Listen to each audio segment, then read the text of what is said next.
Name? Beneficiary. Oh, he done this before. What's his name? The beneficiary. Yeah. First name, Mr. Beneficiary. Are you stating that the trust that we are administrating is the Kevin Pollard Trust? If so, I'm asking what your name is. my name is the beneficiary of the trust. Of whose trust? Are you stating that the trust that we are now administrating is the Kevin Pollard Trust, Your Honor? Okay, I'm so, going to recall him. Bring up somebody else. Put him aside. We'll call him at the end. Sir, is your name the beneficiary, Kevin Teron Anthony Pollard? Yes or no? I'm the beneficiary of the trust, Your Honor. Are you stating that the trust that we are now administrating is the Kevin Pollard Trust? Are you Kevin Pollard? I'm asking you. Is the trust that we are now administrating? Sir, I asked the questions here. You give me yes or no answers. You're asking for my permission to ask the questions. You give the answers. Is that clear? It's very clear. Okay, listen. Yes. Are you also known by the name of Kevin Pollard amongst other names? Yes or no? Are you stating that the trust that we are now administrating is the Kevin Pollard Trust, Your Honor? If so, Kevin Pollard is in fact present today. It is you that is Kevin. This isn't your typical sovereign citizen encounter where someone refuses to show ID or rambles about maritime law. No, this is a deep dive into one of the most bizarre and disturbing cases we've covered yet. In the next several minutes, you'll watch a defendant twist reality, deflect responsibility, and challenge the court's authority at every turn.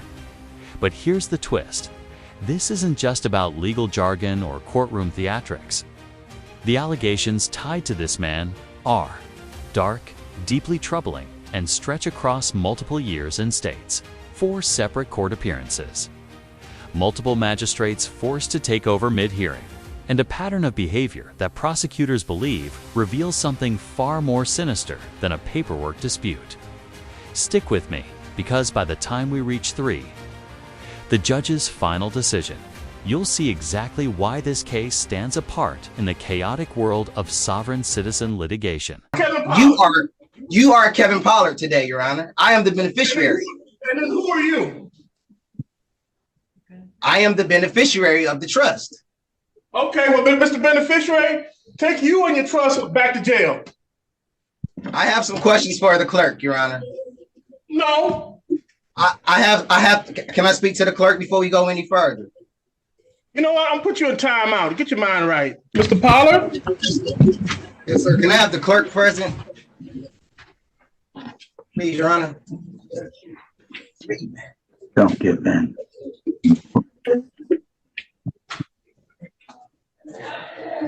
Please have the clerk present in a Zoom meeting. You know what? If you answer my questions, I'll consider it. Okay. What's the question? What's your name? The beneficiary. All right, Mr. Beneficiary, put you back in timeout. All right, beneficiary. Here's where it gets almost comedic, if it weren't so serious. The defendant is so entrenched in sovereign citizen ideology that he's trying to convince the court he isn't even the person being charged. Instead, he calls himself the beneficiary of the trust and claims the judge is actually Kevin Pollard. This isn't clever legal maneuvering. It's a textbook example of sovereign wordplay designed to derail proceedings. The problem? It doesn't work here. The magistrate isn't biting. And if you've ever wondered how far some people will go to dodge accountability, this exchange is a perfect... DDC. Yeah. I'm talking to the DDC officer. Yes. DDC? Yes, ma'am. Okay. The gentleman that is in front of the screen, in front of camera 1, what name do you have him listed as? Kevin Pollard. Do you have a middle name? No, ma'am. Okay, so you have a Kevin Pollard. Okay, and sir, you're identified as Kevin Pollard, but you're considering yourself the beneficiary. Is that correct, sir? Are we on the record? We are. Everything is on the record.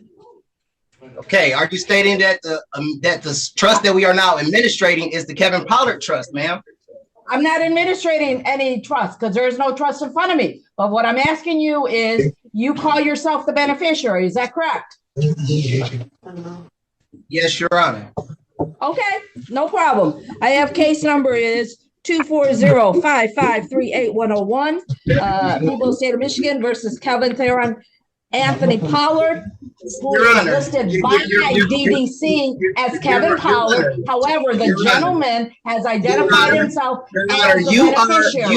You representing as Kevin Pollard today. You can almost feel the fatigue in the courtroom.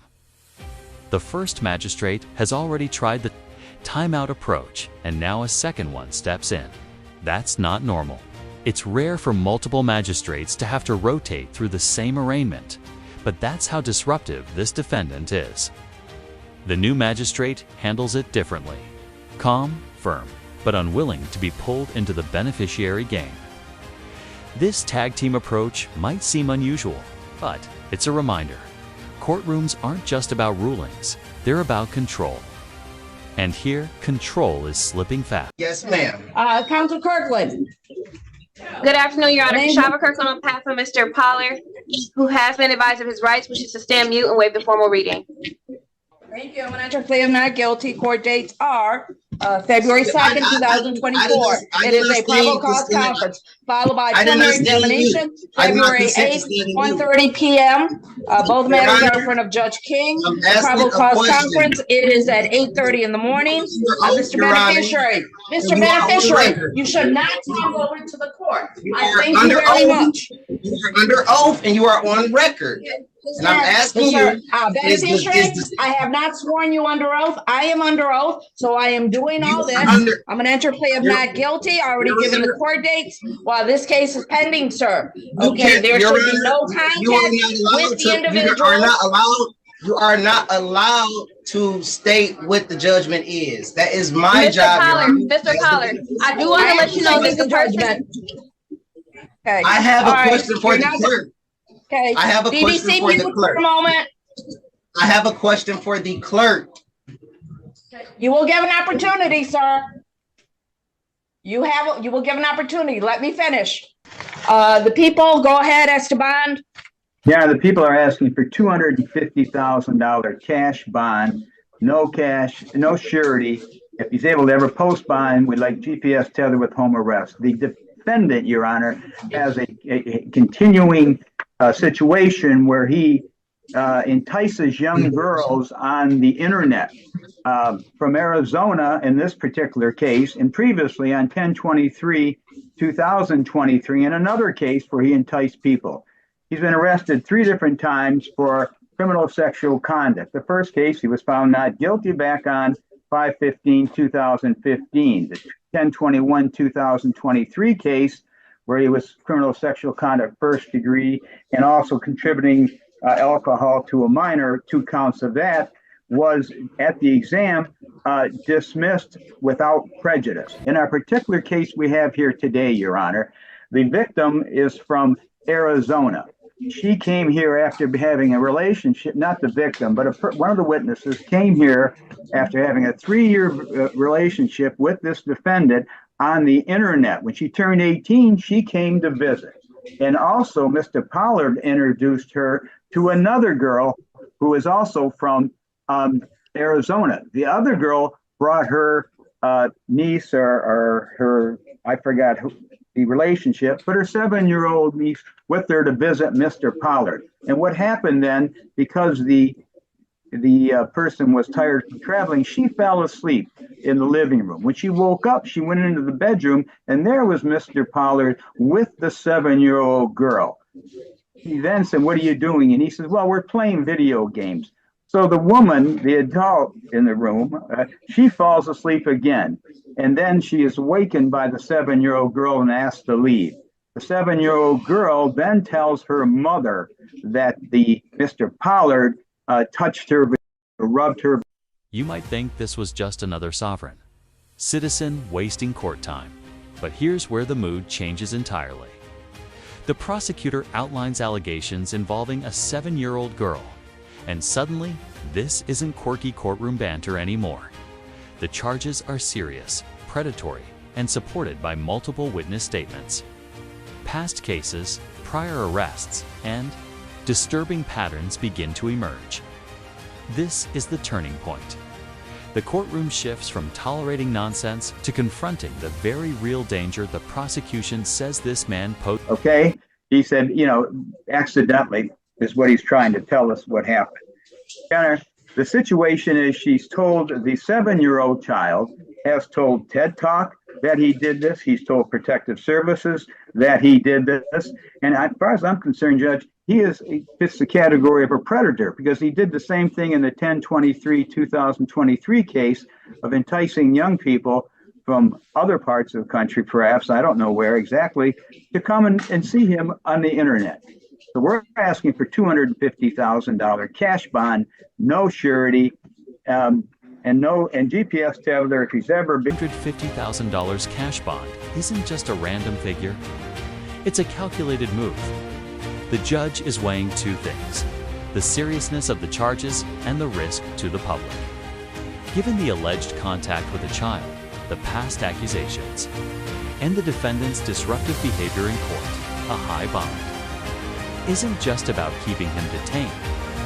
It's about ensuring there's a significant barrier to prevent him from returning to an environment where prosecutors say he has already. And if this court is not inclined to do a high personal bond, so one, I know the bulk of Brother Counsel's argument was this dismissed case from last year. I'd ask that this court sentence him based on these allegations and the facts and details surrounding this case. This is a 2020 case, and the woman that he met was 20 years old, or that came to see him was a 20-year-old woman, was not an underage woman.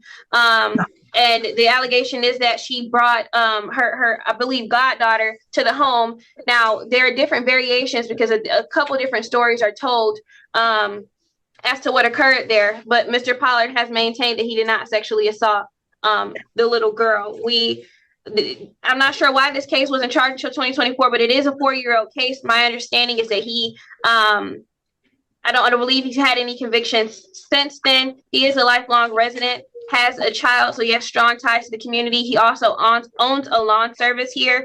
At this point, there's no amount of bond that he can't afford to pay, so even a 10% bond would be unaffordable for him. But given the age of this case and his lack of issues since this, I'd ask that this court consider a high personal bond, if not that, a 10% bond. Thank you. I've heard the representations from both sides in this particular matter in reference to the beneficiary who is listed by the court or by DDC as Kevin Pollard, is that in this particular matter, even though this is from 2020, okay, there was a forensic interview, Kids Talk, with the victim, and she disclosed that she was touched by the defendant and that he rubbed her with his hand. This court is not considering the other cases that were dismissed without prejudice. Okay, this court is only going with this matter.